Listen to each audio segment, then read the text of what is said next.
میرے نبی کریم صلی اللہ علیہ وسلم نے نا رشتوں کے اندر رشتوں کا احساس پیدا کیا۔ رشتے پہلے بھی تھے پر ان کا احساس، میلاد سے پہلے بھی رشتے تھے پر رشتوں کا احساس موجود۔ حضرت طارق بن عبداللہ رضی اللہ تعالیٰ عنہ فرماتے ہیں کہ میں حضور صلی اللہ علیہ وسلم کے اعلان نبوت سے پہلے ایک دفعہ مکے آیا تھا، تو میں نے ایک شخص کو دیکھا ایک بوڑھی عورت کے گلے میں رسی ڈال کے کھینچ کے لے جا رہا ہے۔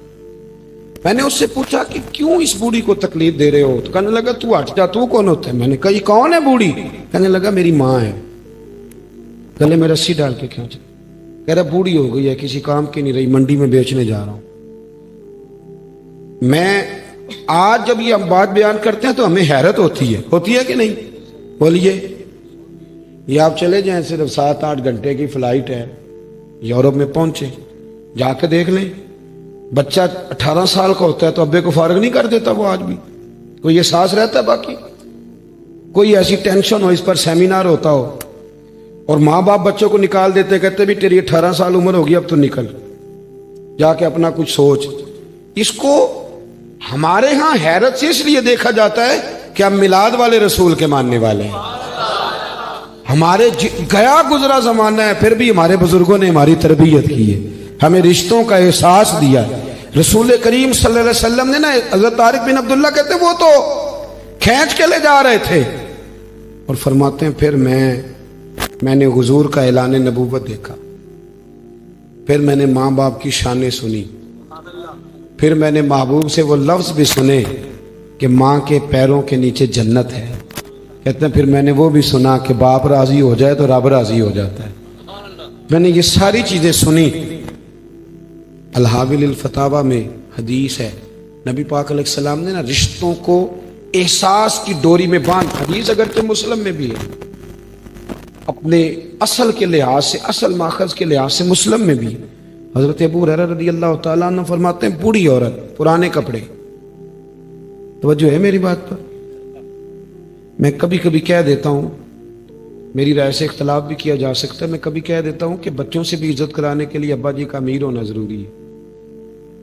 اگر ابا جی کے جیب میں پیسے تگڑے ہوں، یا اماں پیچھے سے کوئی 10 ایکڑ زمین لے کے آئی ہو، تو پھر اس کی بھی عزت چلے ہو، چاہے پیسوں کی رہی ہوتی ہے پر ہوتی رہتی ہے۔ صحیح کہہ رہا ہوں میں؟ ایسا نہ کریں، رشتوں میں احساس پیدا کریں۔ ماں کے لیے کوئی اضافت شرط نہیں، اس کا صرف ماں ہونا شرط۔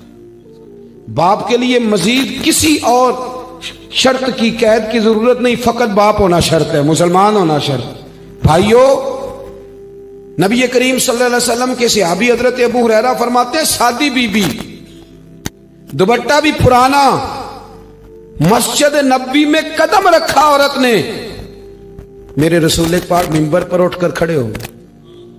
یہاں بات ختم نہیں ہوئی، یہاں بات میں کہا کرتا ہوں اکثر کہ ہو سکتا ہے کہ میری طرح کا کوئی مولوی جمعہ پڑھا رہا ہو، اس کے ابا جی آئیں تو وہ اٹھ کے کھڑا نہ ہو، وہ کہہ دے کہ ابا جی جمعہ پڑھنے ہیں، میں تو اب عالم ہو گیا ہوں، ابا جی بیٹھ جائیں گے۔ میرا خیال ہے کبھی ایسا اکثر ایسا ہو جاتا ہے، اس میں غصے والی بات بھی کوئی نہیں، لیکن نبی کریم اٹھ کے کھڑے ہوئے اور رسول کریم آگے بڑھے اور صحابہ کے مجمع میں عمل کر کے دکھایا۔ کس طرح؟ حضور نے اپنے کندھوں سے چادر اتاری، اسے زمین پہ بچھایا، اماں کو بٹھایا، اماں کی میٹھی میٹھی باتیں سنی، اماں کو جوابات دیے۔ حضرت ابو ہریرہ کہتے ہیں محو حیرت تھے کہ یار عجیب ہی نظارہ ہے، عجیب ہی رنگ ڈنگ ہو گیا ہے، یہ تو بدل گئی ساری باتیں۔ کہتے ہیں جب وہ گئی، حضور واپس آئے، چہرے پر عجیب قسم کا سکون، آنکھوں میں آنسوؤں کی جھڑی۔ یا رسول اللہ بی بی کون تھی؟ فرمایا مجھے دودھ پلانے والی حلیمہ سعدیہ ہے۔ آپ سمجھے بات کو بھائی؟ یہ جو شدت ہے احساس کی۔ ایک حدیث یاد آ گئی کنز المال کی، وہ بھی پڑھ دوں۔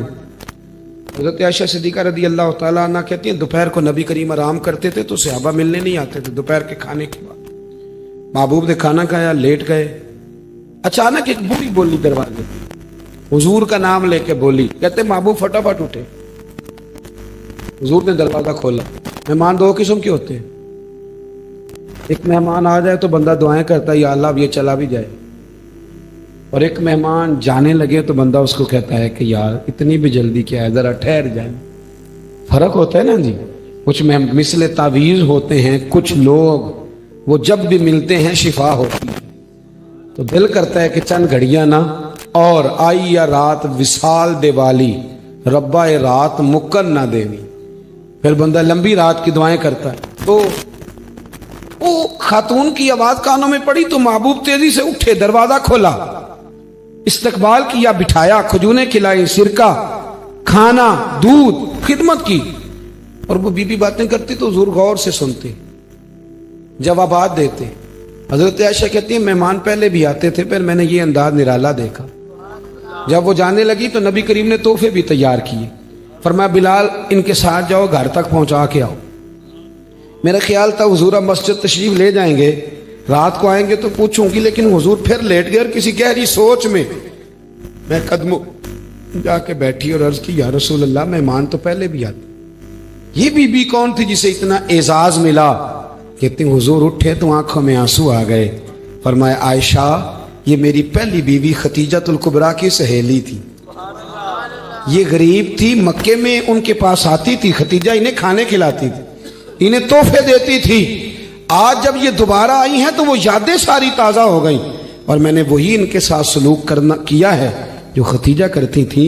اور پھر فرمایا حسن العہد من الایمان, اچھے طریقے سے تعلق نبھانا یہ بھی ایمان کا حصہ ہے, یہ بھی ایمان کا حصہ ہے. میرے عزیز نبی پاک نے تو میاں بیوی کے رشتے میں احساس پیدا کیا, ماں باپ کے رشتے میں احساس پیدا کیا, بہن بھائی کے رشتے میں احساس پیدا کیا, آقا اور غلام کے رشتے میں. آقا اور آج بھی جو لوگ غلام ہیں کہ نہیں, اب نہیں پتا, میں دس دینا میں نے پتا نہیں ہیں ابھی بھی. جو بیچارہ 2 لاکھ روپیہ دے کے بھینسوں کو چارہ ڈالنے کے لیے رکھتے ہو, غلام ہی ہوتا ہے. نہ اس کو تنخواہ پوری ملتی ہے, نہ اس کی جان چھوٹتی ہے. ناراض ہو گیا ہو جو, کوئی گل نہیں, صحیح کہہ رہا ہوں میں, بالکل ٹھیک کہہ رہا ہوں. جو بیچارہ 1.5 لاکھ روپیہ لے کے کسی دکان پہ ملازم ہے نا, ایڈوانس لے بیٹھا ہے بیچارہ, سختی برتی جاتی ہے, اسے گورنمنٹ کی مقرر کردہ تنخواہ بھی نہیں دی جاتی. غلامی کے انداز بدلیں, لیکن آج بھی جو ہمارا سٹائل ہے, سب کی بات نہیں کرتا, اچھے لوگ بھی ہیں, وہ سٹائل جارحانہ ہے, اس میں بڑا خطرہ ہے, بہت ساری آزمائشیں. آپ جائیں ذرا, یہ جو مزدوریاں کرنے کے لیے لوگ آئے ہوئے ہیں مختلف جگہوں پہ, تھوڑے سے بیک ورڈ علاقوں سے, تو آپ جا کے محسوس کر لیں پورا خاندان مزدوری کر رہا ہے. پھر ان کی تنخواہیں دیکھیں, پھر آپ دیکھیں وہ رہتے کہاں پہ ہیں, پھر یہ دیکھیں وہ کھاتے کیسا ہیں. یہ ابھی لوگ جل گئے نا وہاں, تو ہمارے ہاں وہ چند ایک برن سینٹر ہے, وہ بھی ہسپتالوں کے اندر تھوڑے بنے ہوئے ہیں. یہ بالکل بنیادی چیزیں ہوتی ہیں صحت کی سہولیات, بالکل بنیادی, قانون, صحت, انصاف, بنیادی چیزیں. لیکن ہم وہ مہذب قوم ہیں جن کے پاس باقی سارے کاموں کے لیے پیسے ہیں, جو مرضی کرا لو. یہ سویرے الیکشن آئے گا تو ساری سیاسی جماعتوں کے پاس پیسے نکل آئیں گے, یہ جلسے بھی کریں گے, پوسٹر بھی چھاپیں گے, کریں گے کہ نہیں کریں گے؟ ہاں نہ تے کرو نا, آخو اسی بھی کئی دے پوسٹر کولوں بنوانے نے, کہو ہم نے بھی دفتر کھول کے بیٹھنا ہے دروازوں پہ, لیکن اسپتال بنانے کے لیے ہمارے پاس فنڈ کوئی نہیں, صاف پانی کے فلٹر لگانے کے لیے پیسے. ویسے چلو کسی کے خلاف نکلنا ہو تو کروڑوں اربوں بھی ہیں, وہ معاملہ الگ ہے, پھر پتہ نہیں کہاں سے آ جاتے ہیں, یہ اللہ بہتر جانتا ہے. خدا را اصل کی طرف سفر کرو, اصل کی طرف آؤ.